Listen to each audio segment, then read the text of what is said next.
வணக்கம். Welcome to mister review channel.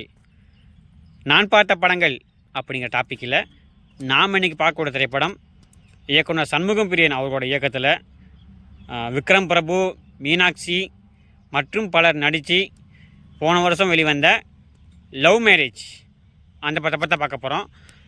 இந்த படம் பார்த்துக்கிட்டிங்கன்னா பெருசாலாம் ஒன்றும் கதை இல்லைங்க. படத்தோட கதை பார்த்துக்கிட்டிங்கன்னா சென்னையில் ஆரம்பிக்குது, மதுரையில் ஆரம்பிக்குது. படம் பார்த்தீங்கன்னா முடியுது பார்த்துக்கிட்டிங்கன்னா ஈரோட்டில் முடியுது, அவ்வளோதான். மற்றபடி வேறு ஒன்றும் இல்லை. படத்தோட கதை பார்த்தீங்கன்னா பெருசாலாம் ஒன்றுமே இல்லை. படத்தோட கதை நாயகம் பார்த்துக்கிட்டிங்கன்னா ஒரு 90s போகிற 90s கிட்ஸ். அவருக்கு பார்த்துக்கிட்டிங்கன்னா கல்யாணமே ஆகாமல் கல்யாணம் தள்ளி போயிட்டுருக்குது. அப்படி இருக்கிறப்ப பொண்ணு பார்க்கறதுக்காக ஈரோடு மாவட்டத்துக்குள்ள கோபிச்செட்டிப்பாளையத்தில் இருக்க ஒரு பொண்ணை பார்த்தீங்கன்னா பார்க்க வராங்க. அப்படி பார்க்க வரும்போது அந்த பொண்ணு பார்க்க வரும்போது அந்த வீட்டில் பார்த்தா பொண்ணை பார்க்க வந்த உடனே கொரோனா ஊரடங்கு போட்டுறாங்க. கொரோனா ஊரடங்கு போட்டதுக்கப்புறம் அந்த இதில் என்னென்ன நடந்துச்சு, ஏது நடந்துச்சு அப்படிங்கிறத ஒரு சில பல ட்விஸ்ட் அண்ட் டர்ன்ஸோடு பார்த்துக்கிட்டினா கதையை கொண்டு போய் முடிச்சிருக்காங்க.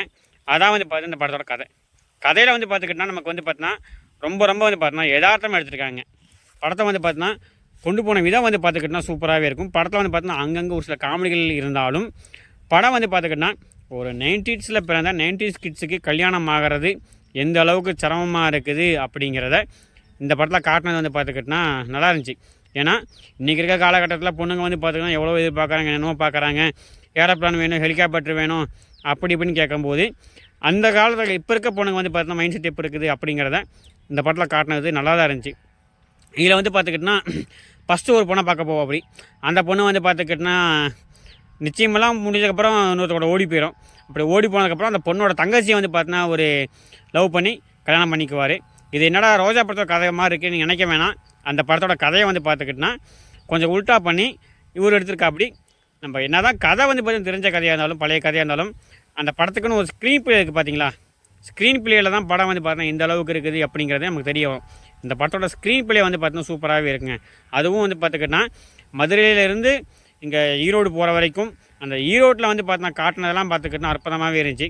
அதுலேயும் பார்த்துக்கிட்டா நம்ம விக்ரம் பிரபுவோட மாமா ஒருத்தர் வருவா. அப்படி நம்ம எல்லார் வீட்லேயும் பார்த்தீங்கன்னா இப்படி ஒரு மாமா இருப்பா. அப்படி ஏதாச்சும் எங்கள் போகிற பக்கமெல்லாம் பார்த்தீங்கன்னா சண்டை பண்ணிக்கிட்டு வச்சுக்கிட்டு நான் தான் பார்த்தீங்கன்னா பெரிய ஆள் பெரிய மனுஷன் பண்ணிக்கிட்டு எல்லா வீட்லேயுமே பார்த்தீங்கன்னா சண்டை போடுறதுக்குன்னே ஒரு பெரிய ஆள் இருப்பா. அப்படி குடும்பமே ஒன்று சேர்ந்ததாக சொன்னாலும் இல்லை நான் தான் முடிவு, நான் சொல்கிறது தான் சட்டம் அப்படின்ட்டு ஒரு பெரிய மனுஷன் இருப்பா பார்த்தீங்களா. அந்த மாதிரி கேரக்டரில் ஒருத்தர் வரும். அப்படி அவர் பண்ணுறலாம் பார்த்தா அவ்வளோ இரிட்டேட்டிங்காக இருக்கும்.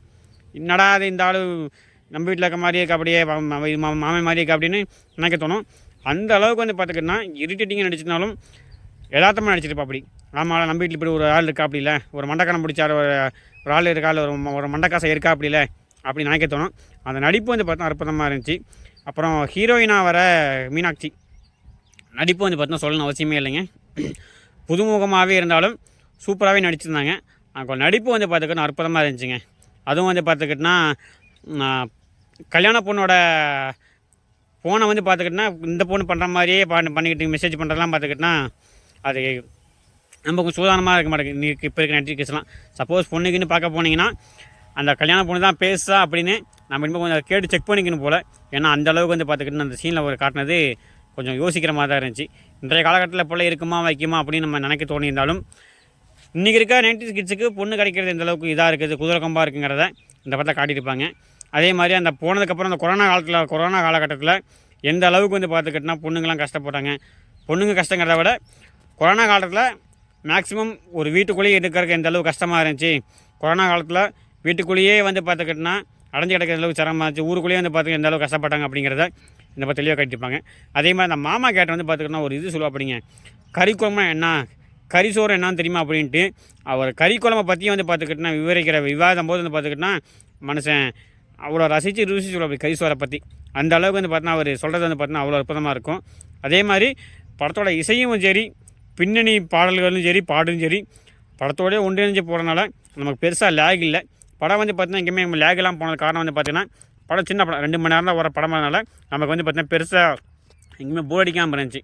இந்த படம் பார்த்துக்கிட்டினா ஒரு ஃபீல் குட் படமாக இருந்ததுனாலே நமக்கு பார்த்துக்கிட்டினா இந்த படத்தை பார்த்தீங்கன்னா பெருசாக எதுவுமே தெரியல. ஏன்னா படம் பார்த்துக்கிட்டினா ஒரு பொண்ணு பார்க்க போகிற வீடு, அந்த பொண்ணு பார்க்க போகிற நடக்கிறப்ப சம்பவம், அந்த பொண்ணு பார்க்க போகும்போது பொண்ணு பிடிக்காமல் ஓடி போனது, அதுக்கப்புறம் பார்த்தா அந்த பொண்ணு பார்த்தா மறுபடியும் பார்த்தா இந்த வீட்டுக்கு வர்றது, அந்த பொண்ணை வந்து பார்த்தோன்னா அடுத்த பொண்ணை பார்த்துட்டு எப்படி இது பண்ணுறாங்க அது பண்ணுறாங்கன்னு சொல்ல சீனாக வந்து பார்த்தா அற்புதமாக இருந்துச்சு. படத்தில் வந்து பார்த்தா சொன்ன கதை வந்து பார்த்துக்கிட்டா கொஞ்சம் நல்லா இருந்துச்சுங்க. அதை ஒரு இது வச்சுருப்பாங்க, என்ன தான் வேத்தாளாகவே இருந்தாலும் என் பொண்ணு தான் எனக்கு முக்கியம் அப்படின்னு சொல்லியிருப்பாங்க. அந்த வன்கொடுமையெல்லாம் வருது பார்த்தீங்களா, ஜாதி வன்கொடுமை, ஆணவ கொலையெல்லாம் வருது பார்த்தீங்களா, அதெல்லாம் வந்து பார்த்துக்கின்னா இந்த படத்தில் வந்து பார்த்தீங்கன்னா கேட்குற மாதிரி ஒரு நெத்தியடி கேள்வி கேட்டிருப்பாங்க. அவன் வேத்தாளாக இருந்தாலும் என் பொண்ணு ஆசைப்பட்டிருக்கா, என் பொண்ணை கல்யாணம் பண்ணியிருக்கா, என் ஊர் எதுக்குங்கிறதுக்காண்டி என் பொண்ணோட வாழ்க்கை எனக்கு கெடுக்க மாட்டேன் அப்படின்ட்டு இன்றைய இருக்கிற பெற்றோர்கள் வந்து பார்த்தீங்கன்னா எப்படி யதார்த்தத்தை புரிஞ்சுக்கணும் அப்படிங்கிறத அந்த சீனில் காட்டியிருப்பாங்க. இந்த மாதிரி எல்லா பெற்றோர்களும் மாறினாங்கன்னா கொஞ்சம் நல்லாயிருக்கும். ஆனால் இன்றைக்கும் நிறையா அது மாதிரி நடக்குது, அதை நம்ம சொல்ல வேணாம். அதுக்கான அதுக்கான நிகழ்ச்சி இந்த இது கிடையாது. இது முழுக்க முழுக்க லவ் மேரேஜ் படத்தை பற்றி மட்டும் தான் பேச போகிறோம். அதே மாதிரி இந்த படத்தில் இன்னொரு பெஸ்ட்டு விஷயம் என்னென்னா, விக்ரம் பிரபு நடிப்பு வந்து பார்த்துக்கிட்டா நல்லாவே இருந்துச்சுங்க. யதார்த்தமாக இருந்துச்சு. யதார்த்தமாக வந்து பார்த்துக்கிட்டா ஒரு கல்யாண வயசை தாண்டி ஒரு பையன் வந்து பார்த்தா இந்த அளவுக்கு அவனுக்குள்ளே ஏக்கங்கள் இருக்கும், எந்த அளவுக்கு வந்து பார்த்தா எதிர்பார்ப்பு இருக்கும், இந்த அளவுக்கு வந்து பார்த்துக்கிட்டா ஆனால் கல்யாணம் நடக்க போகுதுங்கிற ஒரு இது இருக்குங்கிறத ஒரு இதில் காட்டியிருப்பா. அப்படி அது வந்து பார்த்தா நல்லா இருந்துச்சு. ஒரு யதார்த்தமான நடிப்பாக ஒரு உண்மையான புரூடு நென்ட்ரி கிட்ஸாக வாழ்ந்திருக்கா. அப்படி அதை வந்து பார்த்தா கண்டிப்பாக அதை பாராட்டுறதுல எந்த விதமான தப்புமே கிடையாது. அவர் நடிப்பு வந்து பார்த்தா அற்புதமாகவே சூப்பராகவே இருந்துச்சு. மற்றபடி அங்கங்கே வந்த சில பல கேரட்டில் காமெடிக்கு உதவி இருந்தாலும் படத்தை வந்து பார்த்துக்கிட்டோன்னா சின்னதாக கட் பண்ணாலும் நமக்கு வந்து பார்த்தா எங்கேயுமே போர் அடிக்காமல் போச்சு. அதனால் அந்த படம் வந்து பார்த்தா நமக்கு பெருசாக எங்கேயுமே தொய்வீர் படத்தில் மொத்தத்தில் இந்த படம் எப்படி இருந்துச்சுன்னு கேட்டிங்கன்னா, கொரோனா காலகட்டத்தில் எந்த அளவுக்கு நம்ம கஷ்டப்பட்டோமோ அதே மாதிரி 90s கிட்ஸுக்கு கஷ்டப்பட்டு இருக்காங்க. ஸோ அதனால் கொரோனா காலம் முடிஞ்சு போச்சு. 90s கிட்ஸுக்கு நிறைய பேர் கல்யாணம் ஆகாமல் இருக்காங்க. அவங்களுக்கு வந்து பார்த்தா பொண்ணு கொடுங்க அப்படி மாதிரி கேட்டு முடிச்சிருப்பாங்க. மற்றபடி படத்தில் ஒன்றும் பெருசாக ஒன்றும் இல்லைங்க. படம் ஃபீல் படம் ஒரு டைம் நம்பி உட்காந்து பார்க்கலாங்க. இந்த படத்தில் எனக்கு வந்து பார்த்தா பிடிச்சி சொல்லியிருக்கேன். உங்களுக்கு என்ன பிடிச்சிங்கிறத மறக்காமல் கமெண்ட் பண்ணுங்கள். முழு வீடியோ பாருங்கள். முழு வீடியோ பார்த்தா மட்டும் பார்த்தாது, சேனலில் சப்ஸ்கிரைப் பண்ணி முழு வீடியோ பாருங்கள். நீங்கள் அளிக்கக்கூடிய லைக்கு கமெண்ட்டு சப்ஸ்கிரைப் தான் எனக்கு வந்து பார்த்தா மிகப்பெரிய உத்தரவு அளிக்கும். அதனால் அனைவரும் சேனலை லைக் பண்ணிவிட்டு சப்ஸ்கிரைப் பண்ணிவிட்டு முழு வீடியோ பாருங்கள். தேங்க்யூ.